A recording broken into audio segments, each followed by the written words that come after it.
13 ғасырда моңғол шапқыншылығының кесірінен көптеген мемлекеттер өмір сүруін тоқтатты. Бірақ бұл Евразиядағы жаңа мемлекеттердің құрылуына алып келді. Солардың бірі ертістен Венгрияға дейін үлкен аймақта өмір сүріп, орыс князьдік пен шығыс Еуропа мемлекеттерін өзіне бағынышты қылған, қалалық мәдениеті қатты дамыған Алтын Орда еді. Баршаңызға қайырлы күн. Сіздермен Казбарен анасы.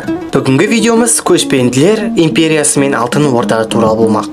Алтын Орда тарихы былай басталды. 1212 жылы Шыңғыс хан әскері Орта Азияға басып кірді. 5-6 жыл ішінде Хорезм мемлекетін толық талқандап, ол даладағы Қыпшақ хандығы мен Жетісу өңіріндегі Қара Қытай мемлекеттерін жеңіп, Орта Азияны толығымен бағындырады. 1223 жылы Қонбас жазығында болған құрылтайды жаулап алған аймақтарды 4 ұлысқа бөледі. Шыңғыс хан империяны 4 ұлына бөліп береді. Батыс ұлыс үлкен ұлы Жошыға, Монғолиядағы шығыс ұлыс кіші ұлы Төлеге береді. Ал олардың арасында Шағадай мен Үгедей ұлдары орналасады.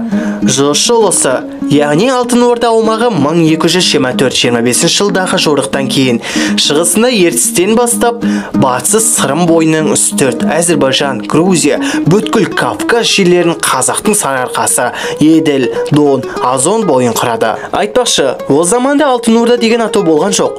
Бұл мемлекет Жошы ұлысы, немесе Ұлы ұлыс деп аталды.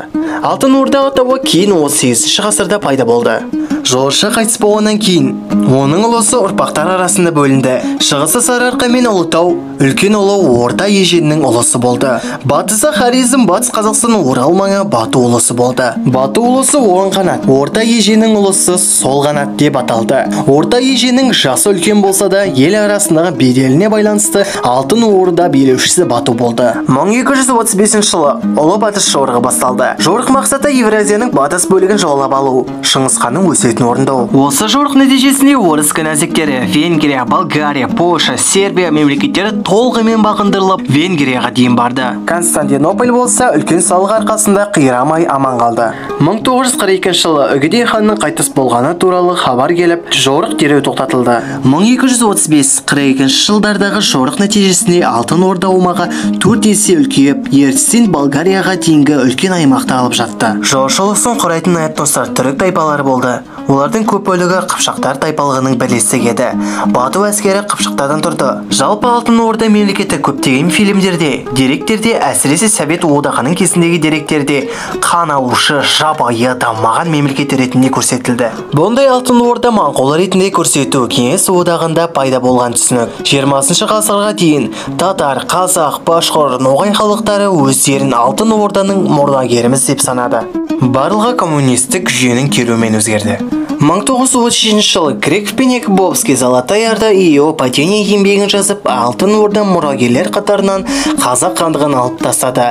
Одан орысқа қарсы қан алушы еуропалық мәдениетке қайшы ел ретінде көрсетіп, сонымен 1933 жылы Алтын Орда ұлттық тарихтан алып тастады. Тіпті 1900 жылға дейін ол туралы ізденуге тыйым салды. Тек 1980 жылы жылымық кезді пайдаланып Ілияс Есенберлин Алтын Орданы ақтаған. Содан Алтын Орда атты роман жарыққа шығарды. Ілияс Есенберлин бұл шығармасында қазақтың ағры тегі ретінде суреттеп, тарихи шындықты ашуға талпыныс жасайды. Алтын Орда тарихын қалпына келтіруге тырысты. Жалпы Алтын Орда ұлттық тарихтан алып тастау, жабайы, тонаушы, даммаған ел ретінде көрсету КСРО саясатында еді.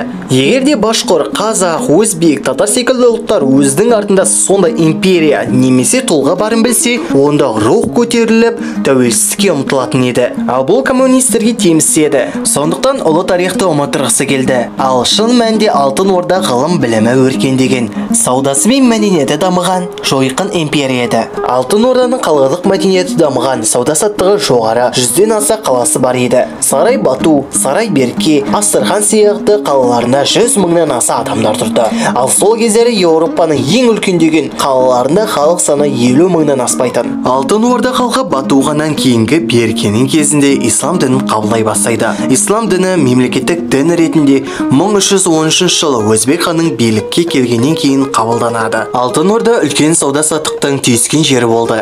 Румнан, Қытайдан, Мәуереннахрдан, Константинопольден келген саудагерлер сауда-саттықты жасайтын. Және де саудагерлердің керуендері тоналмас үшін мемлекет қауіпсіздікті қамтамасыз етті.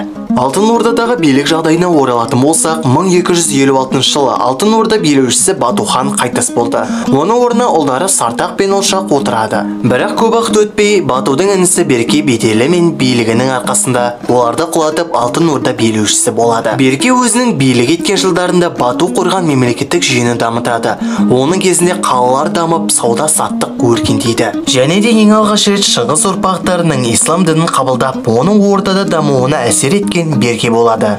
Және де орта ғасырдың мұсылман патшалығының әдетінше ғылым мен өнерді дамытады.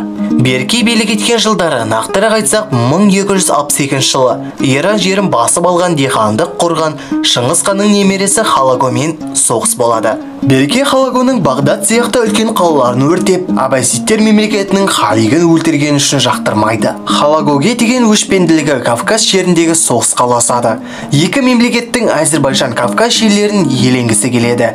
Нәтижесінде екі жақта бірін-бірін жеңе алмай, 1266 жылы Берке хан қайтыс болады. Оның орнына Алтын Орда тағына Бату ханның немересі Менгу Темір отырады.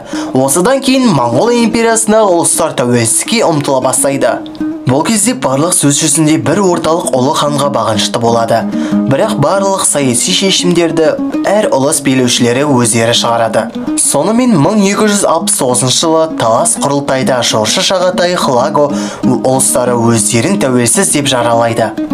Жошы ұлысы ресми түрде Моңғол империясынан бөлініп тәуелсіз ел болады. Одан кейін Жошы ұлысында реформалар жүріп, экономикасы дамый бастайды. Міне осылай Алтын Орда империясы құрылады. Достар, бүгінгі видеомыз ұнаса, арнамызға тіркеліп, үліп баса отырыңыздар. Бүгінгі видеомыз аяқталды. Келесі видеода кездескенше.